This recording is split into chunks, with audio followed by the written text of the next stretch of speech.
Hi, I'm Angela May, and this is an HBO exclusive first look at the magic of Harry Potter.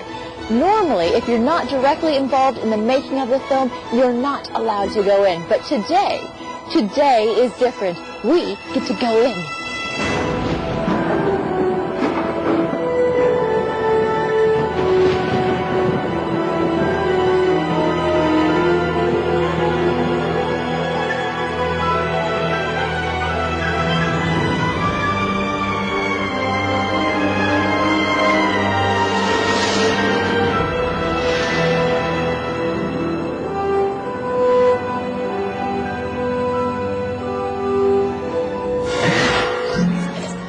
It's the return we've been waiting for. I'm not weak. With a shorter crop, darker storyline, stronger urges, and what is sure to be more magic at the box office. Harry Potter and the Order of the Phoenix sees Harry enter his 5th year at Hogwarts. The long-awaited 5th film adaptation of J.K. Rowling's super-selling books. Projecto! This could be any street in any town up and down the country, but it's not, because it's Privet Drive, and at number 4 lives a very special young man. Dumbledore asked if he around you. Dumbledore? You know Dumbledore? After you know who killed that poor Diggory boy, did you expect him to let you go wandering around on your own? Good Lord, boy, they told me you were intelligent. The story is older and darker, the story. Harry's another year older. He is forced to really confront something which he suspected for some time, which is the fact that either he or Voldemort is going to have to die at each other's hand. It's not somebody else is going to do it and he's going to help them. He has to kill Voldemort, because Trelawney's prophecy makes that quite clear. The prophecy holds information about Harry and about Voldemort and the connection between them, and it's information that's vital to both of them. They both want to know what this connection means, and what it in fact does mean is that neither one can live while the other survives. And so, which means that one of them will eventually have to kill the other one or just die for the other one to live. It appears that there is a connection between the Dark Lord's mind and your own. Whether he is as yet aware of this connection is for the moment unclear. Pray he remains ignorant. You mean if he knows about it, then he'll be able to read my mind? Read it. Control it. Unhinge it. Next to Dumbledore, Voldemort's the most powerful wizard in the world. He can kill you as quick as look at you. And yet, with Harry, he's been unable to destroy this child. And somewhere in this prophecy, Voldemort believes is the key as to why that should be. And Voldemort needs to find out what's in that prophecy, because it will give him the knowledge that will ultimately allow him to destroy Harry. So it's a very, very intense thing for Harry to learn, but it's also sort of essential. You know, he needs to know that. He needs to know there is a path ahead. The whole last section of the film, the fight with the Death Eaters, everything, all come down to keeping the prophecy safe.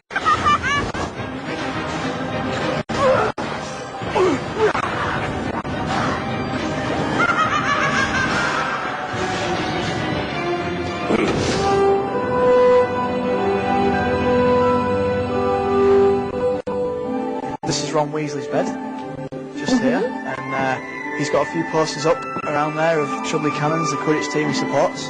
Okay. And then we have Harry Potter's bed. So this is Harry Potter's bed? This is Harry Potter's bed. It's very clean at the minute. I don't know whether he's packed up all his stuff for end of school or what, but there's a crystal ball that we've all got, a few toiletries, and a towel here that says Gryffindor on it, which is the house that we're all in.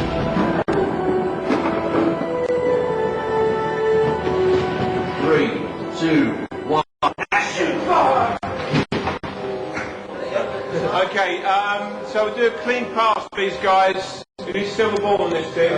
Normally when you visit a film studio, there's 3, 4, maybe even 5 films in production. But what makes the Harry Potter studios so unique is that this is the only film being made here. That's 180 acres, all dedicated in making Harry Potter the book into Harry Potter the blockbuster movie. Let's take a look. I'm hopeless. No, you're not. You're just flourishing your wand too much. Try it like this. Expelliarmus! Well done for trying. Ron? This year, we find out a lot more about Neville, about his character, about his emotions and his family. His parents were tortured to insanity when he was a baby. It really explains the reason why he's not so courageous, why he's not too good at school, why he's very nervous around people. But this year he does evolve a lot, and we do see a lot more bravery. And although he's still terrified, he still goes out there and does the job. Bellatrix Lestrange. There's a long more to it. How's Mum and Dad? They're about to be avenged. I think Harry kind of has a tendency in this one to kind of try and isolate himself a bit, because he's just getting so much sort of just given such a hard time with all the stuff that's in the newspapers calling him a liar, and he's getting a lot of help from people at school as well, so he's just I've got nothing to offer, I'll just kind of shrink back. And I no, actually you have something important that you can do and you can give, and so yeah, she's got a big part in encouraging that, but she breaks a lot of rules in this one because of them. She's rebellious yet positive. Yes, party. Facing this stuff in real life is not like school.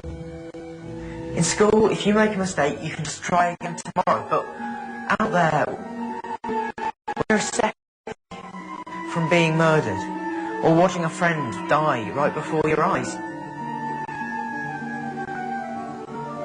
You don't know what that's like.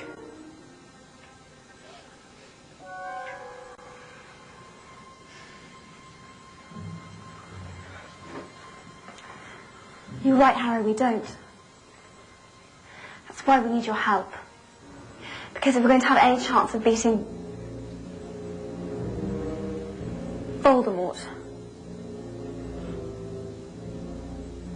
He's really back. When Umbridge meets Harry, she really meets her match, she feels that she can, sort him out, but it's not going to be easy. So she has to give him these detentions in order to, in a way, break him down, I think. You have been told that a certain dark wizard is at large once again. This is a lie. It's not a lie, I saw it. Attention, Mr. Potter! According to Cedric Diggory, dropped dead of his own accord. Cedric Diggory's death was a tragic accident. It was murder, Voldemort! She believes that he's not, he's not a good force in the school. And, she has to, stop that. And she's as determined to do what she's doing as he is to do what he's doing. Stupefy! This is the door to the Great Hall, one of the first sets of each other. It's bizarre. Look at some of these.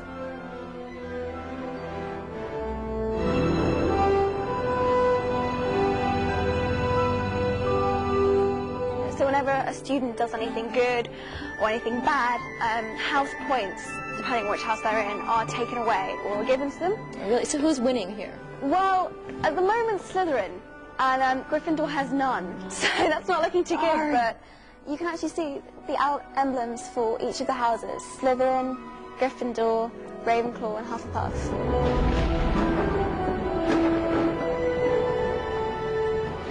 Here we go, and action! Come on. Why David Yates? A variety of reasons. One, we thought it would be nice to continue with a British director having had Mike Newell, and that seemed to imbue it with a British quality which we liked and which I think served the fourth film well. His shows are very real and very grounded, and that was important to us because this is a film about revolution in part, about an underground movement of taking on of authority, and we wanted it, in spite of all the magic, to really have it based in a real energy, in a real world, in a real feeling. And we want to get inside of Harry's head and really feel the emotion, and he directs with real passion, with real emotion and real sensitivity, and that was vital for this film. In the fourth film, Katie Leong beat thousands to win the role of Harry's love interest, Cho Chang. In Order of the Phoenix, Ivana Lynch, another unknown, beat the odds and 15,000 hopefuls to win the coveted role of Luna Lovegood.